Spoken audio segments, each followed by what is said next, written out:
Ceci est un livre audio autogénéré par Google.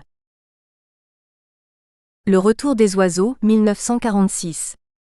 Force from the War Emerging, a book I have made, the word of my book nothing, the drift of it, everything, a book separate, not linked with the rest nor felt by, the intellect, but you ye untold latencies will trill to every page. Walt Whitman. Les voix.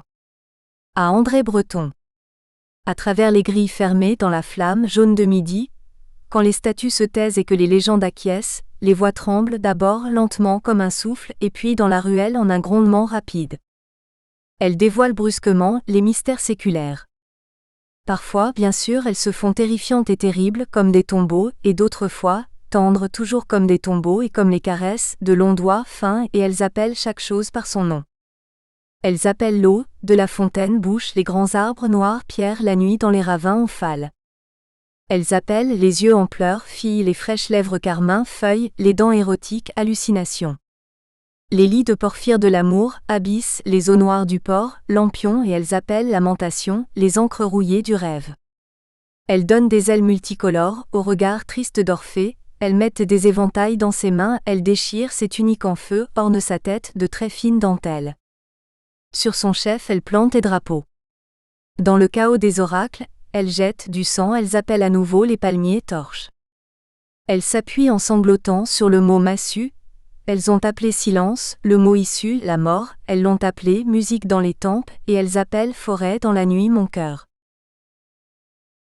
Danse noble et sentimentale.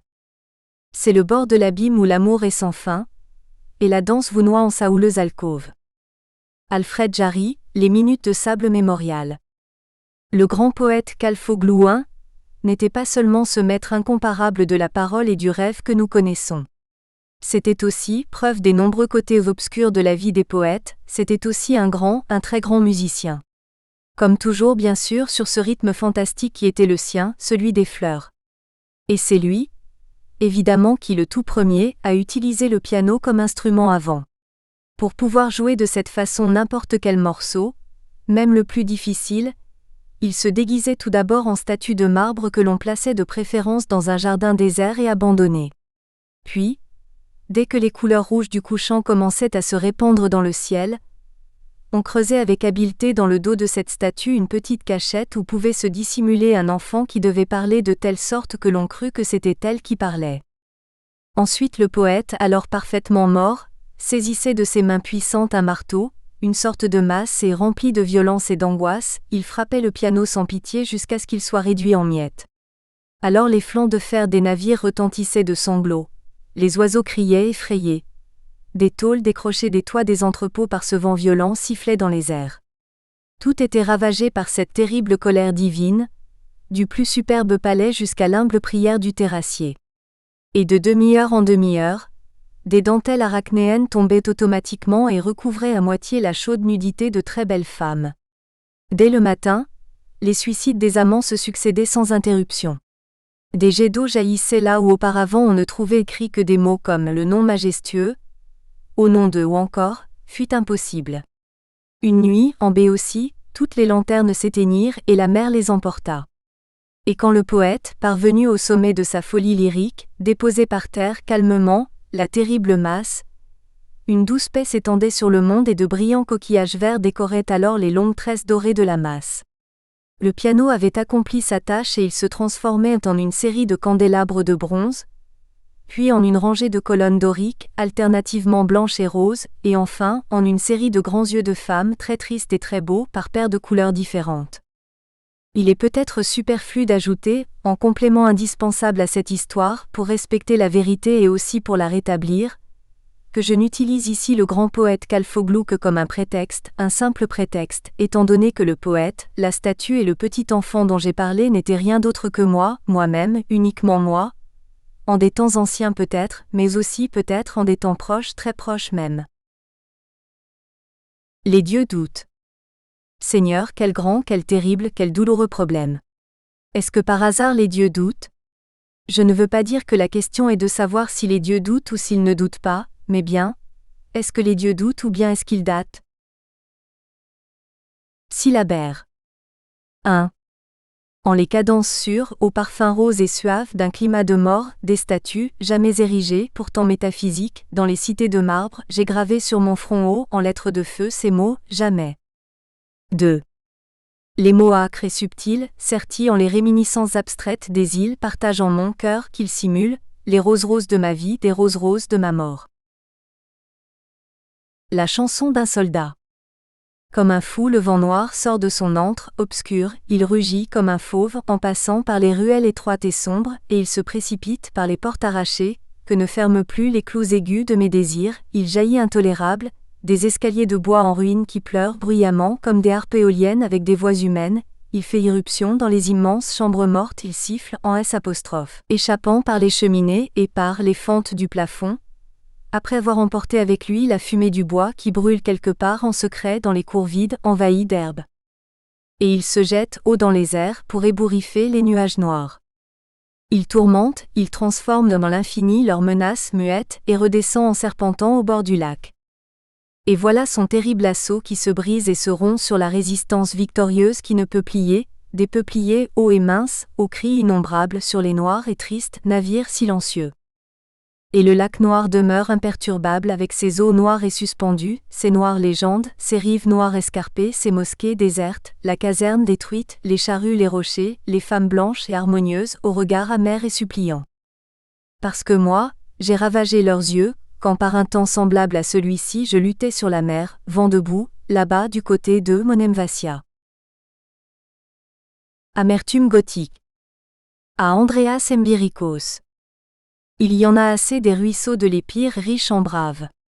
Il y en a vraiment assez des fables des pillards de sperme.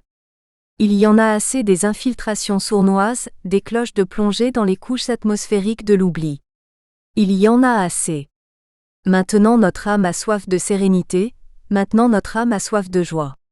Même si pour cela, ne serait-ce que pour un instant d'hier ou de demain, la grossesse extra-utérine de la peur dans les oripeaux de l'immortalité est nécessaire.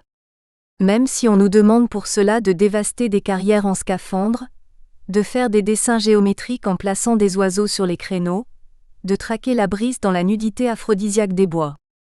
Même si le sacrifice qui est de nouveau exigé de nous est aussi douloureux que les larmes qui coulent de ses yeux, que les tresses magiques de ses cheveux.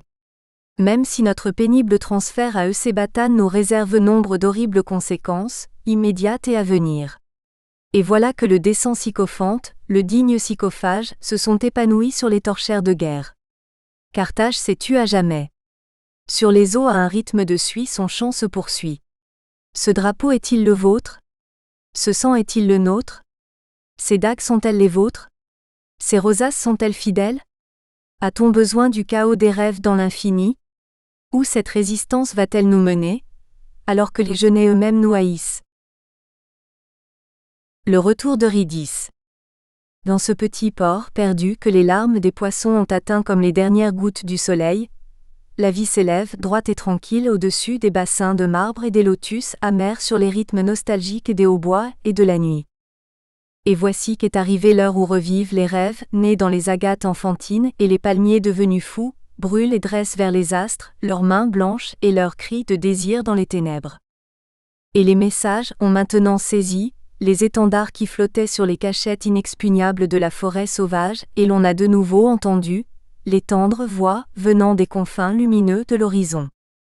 Et les sanglots qui, regards ensorceleurs, ont coloré les tambourins de la fièvre, dans les rameaux de l'adoration très lentement se taisent, du moment que les pleurs de la séparation seront plus vite oubliés. Puisque surgit la bête sauvage battue par les vents, toute voile carguée dans l'ouragan de la jalousie, et non pas notre minotaure habituel et bien connu, mais un taureau à tête humaine. Et derrière flottent les larges ailes, comme le fauve qui rugissait sur un socle de statue, et les lampions montrent le chemin, les torches indiquent la route au cortège. Et s'avancent les vierges sans amants qui se sont débauchées dans les antiphonaires de la délivrance et des cortèges d'ensevelisseuses, s'avancent et de leurs mains, ensanglantées, elles me montrent l'arbre de la vie et de la mort. Mais elles ne se rient pas de moi, car la vengeance et le pélican du sacrifice ont déchiré mes lèvres sans pitié, et parce que dans mes yeux ont profondément pris racine les éclairs furieux de l'océan. Et si le cercle impie n'a pas réussi à vivre en moi, les chaloupes carnassières, méfières, clameurs sauvages ont réveillé les déserts, effrayant les déserts qu'encercle la nuit. Nous espérons que vous avez apprécié cet aperçu. Pour continuer à écouter ce livre audio sur Google Play Livres, utilisez le lien dans la description de la vidéo.